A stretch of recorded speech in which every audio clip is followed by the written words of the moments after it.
Good morning.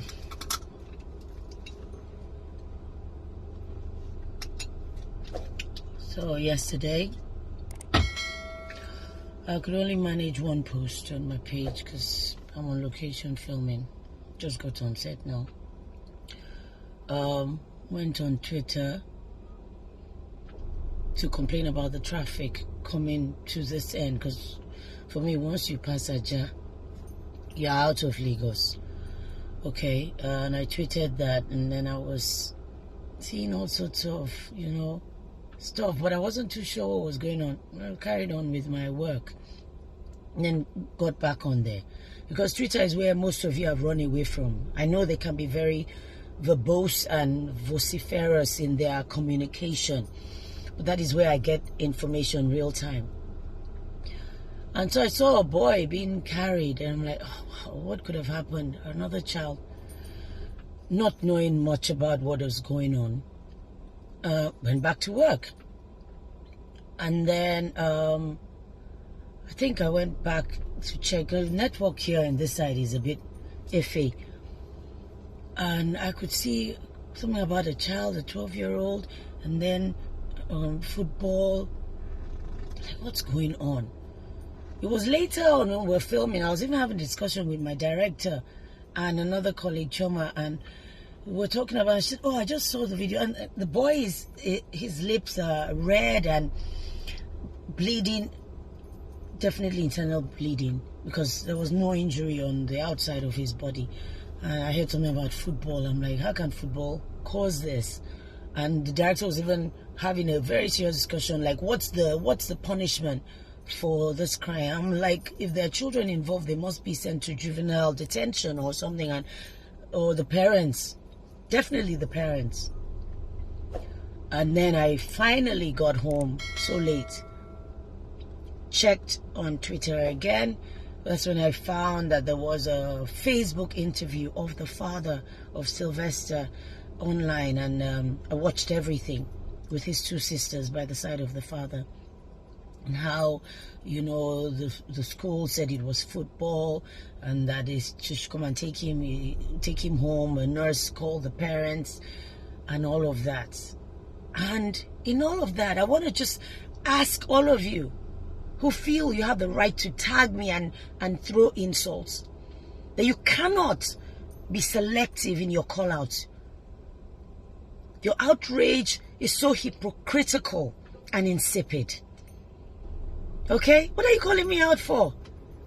A few years ago, when a school teacher raped a 2-year-old girl in Chrisland School, I posted the picture after asking questions and getting the right information from Mirabel Center. The guy threatened to sue me, and I had to speak to Dr. Chidi Odinkalu to find out my options. And he said, oh, don't worry about anything. You will just foam at the mouth calling names. For what? You choose when and when not to speak out. I choose to speak out every time. And it's not for you to tell me or to tag me in some meaningless post. And this cloud chasing wannabe blogger, he's saying, I'm scrolling through celebrity pages. Oh, please scroll through my page. Scroll. You will see the man's picture there. You people, I didn't hear your voice. Thank God for Lagos State Judiciary. Even though they are laxing some things or most things, when it comes to rape, molestation, domestic violence, I'll give them tops. I'll score them top notch. A girl in Abuja, 14-year-old, raped and killed with a used condom found in her. Where's your outrage? Deeper Life School in Uyo, where a boy that was sent to boarding school came back ill, looking like a broomstick. His mother was up and down, shouting everywhere. Where was your outrage? You have the guts to tag me. So I'm disappointed in you. Are disappointed in yourself. You cannot choose when and when not to speak. You cannot choose. Your outrage has to be seamless. Your faves, they're there. You have not gone to their page. They are tagging Kate-Henshaw. Are you okay? No, are you okay? I'm coming. You choose when and when not to speak. Because it suits you. That teacher from Christian school is now in jail. Scroll through my page, go years back, you will see his picture there. Your fake, up and down. You demand better of leaders. You demand better of school authorities. And I think the school was a bit hasty to say it was football. Yes, maybe the boy said football because he was afraid of what was said to him, that if he tells the truth, something will happen to him. So we have to keep pressing and pressing, especially when you see those kind of injuries. And you're tagging me. Today he would have been 12. If we have structures in place, systems at work, laws that bite, we won't have to be shouting at every single thing. It was adults before, now it's children that are at stake. Parents, I don't know how you are bringing up your children. Some of you know the parents of these boys who committed this atrocity, who killed this young boy. Some of you know them. Some of you wine and dine with them.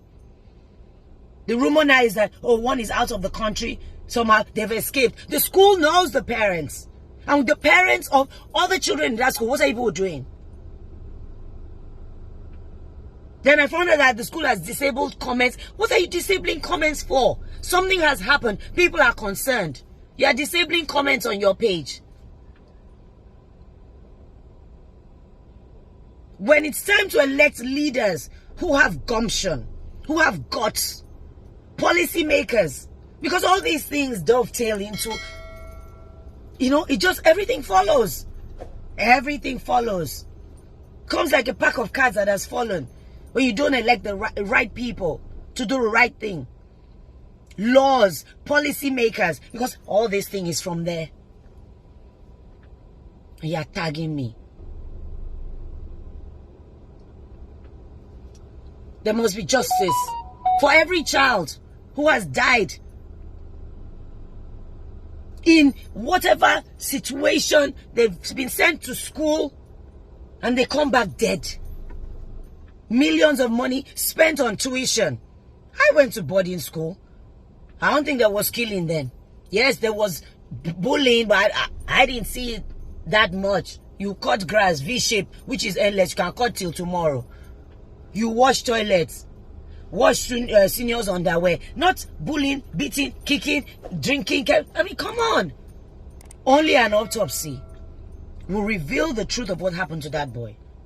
Only consistent call-outs, consistent election of the right people in the right places. That will take care of all of us, not just some of us. Us?